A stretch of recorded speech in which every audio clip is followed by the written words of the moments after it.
My name is Oisín Kyne. I'm CTO and co-founder of Obol, and today I'm going to be talking about the staking endgame.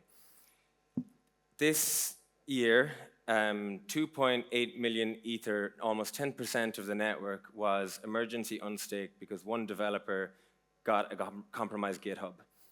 This led to $30 million in missed rewards, and that was the best outcome. If this stake was slashed, multiple billions of dollars of value would have been deleted.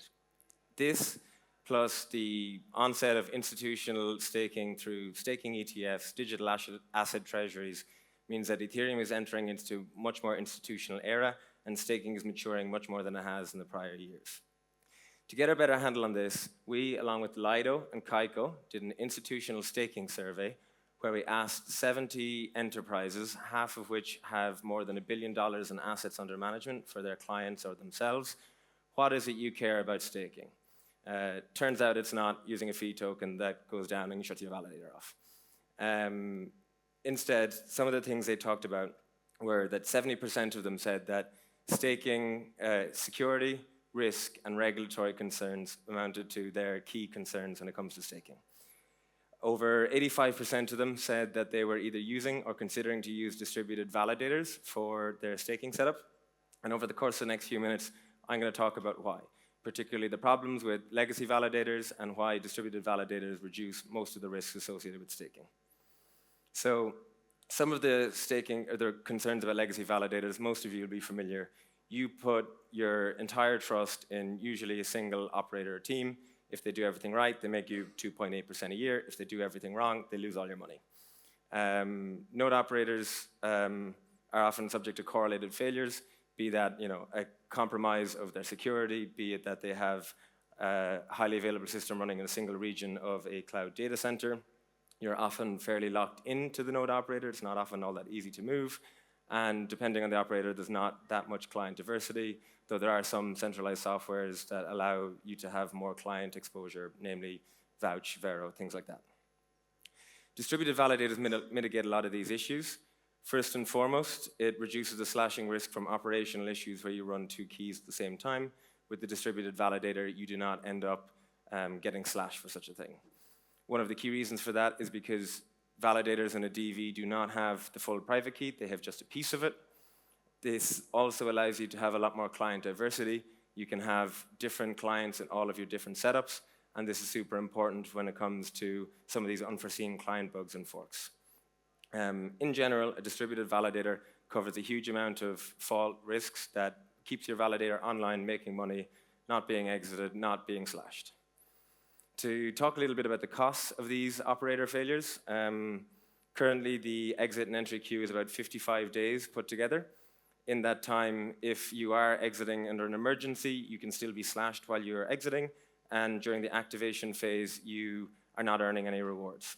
At the moment, with the 20-21-day queue, that's about 6% of what you would make in the year in opportunity cost, and generally speaking, as of March 2024, the staking entry queue is much more limited than it's ever been. It is capped at 56,000 ETH, 57, and that's about 0.16% of the network. So there's quite a large opportunity cost if you do need to cycle your validators. Beyond that, there's just an operational nightmare communicating with your vendors, trying to explain to your customers what happened, that this is the safest course of action, there's maybe reputational risk, and general second-order effects. So what about if you use a distributed validator? One of the key, most important parts of it is that we are very insistent on distributed key generation. This is the idea that you don't have a single entity with access to the private keys ever. Not when you create them, not when you access them, never. This means that if there is a single point of failure, someone gets compromised, always happens, always will, you do not end up in a calamitous situation. Beyond that, Obol's distributed validators are built as a middleware. That means after the key creation, they do not touch the private keys. They don't have access to them, they can't decrypt them, they don't put them on chain. They sit in your private key infrastructure, and God forbid there was a supply chain attack, they cannot exfiltrate your keys. You can use a distributed validator in a single operator setup. There's lots of good advantages. It allows you to lower your operating costs. It allows you to add more client diversity. You don't get paged in the middle of the night to go fix your node because 3 to 4 is just fine. But the real gold standard for an institutional staker or delegator is to have a multi-operator DV. That means that even if there's a crisis, a company that shuts down, anything of the sort, you don't go offline, you don't have to exit, you can still earn your rewards and be comfortable. Even if and when some things like that do happen, with the distributed validator, you can safely rotate your keys using things like consolidations or cryptographic key shares. An example of a endgame staking setup is something like this. You have nodes all across the world, multiple jurisdictions, none of them using the same execution and consensus layers. A setup like this will protect you from operator failure, it'll protect you from outages in data centers, even power going down in entire countries like we've seen this year. Client bugs, chain splits. This is the type of security you need if you want to manage institutional money for your clients. Obol has been building the staking system for a very long time, and we're getting a bit beyond just providing the technology and building distributed validators, and we're really trying to be trusted advisors for these institutions and helping them with the journey of staking. We call it a cluster as a service. We help people select their strategy, where they want to stake, what type of thing. We help them choose their operators. We help them deploy, monitor, manage, and ensure that they're getting the best risk-adjusted returns on their money. In the strategy side, there's more than one way to stake your ETH.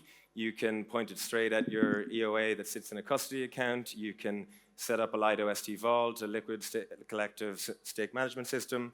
You can do restaking. You can do pre-cons. You can use MEV Boost. These are all decisions that we can help people with as they kind of get set up.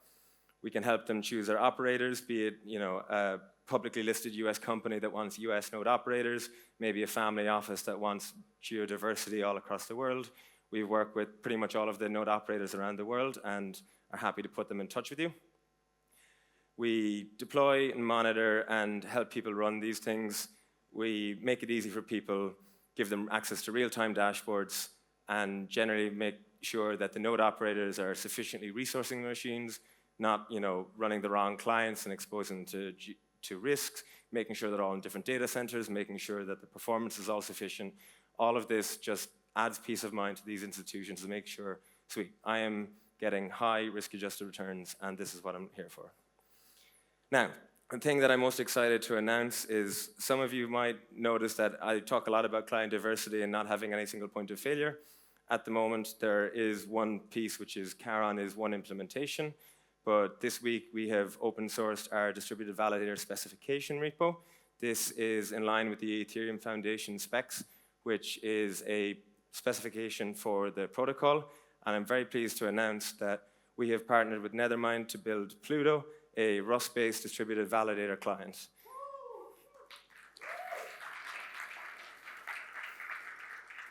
The Nethermind team have been working with us on security, research, and now development over the last 3 years. There's probably no team more equipped in the space to build for the decentralization of Ethereum. That's pretty much me. Thank you very much. This QR code will open an email to chat with our business team. We have a booth out front, and we will be all around DevConnect this week, and there's more cool things in my next talk on Wednesday, so come find me. Thank you very much.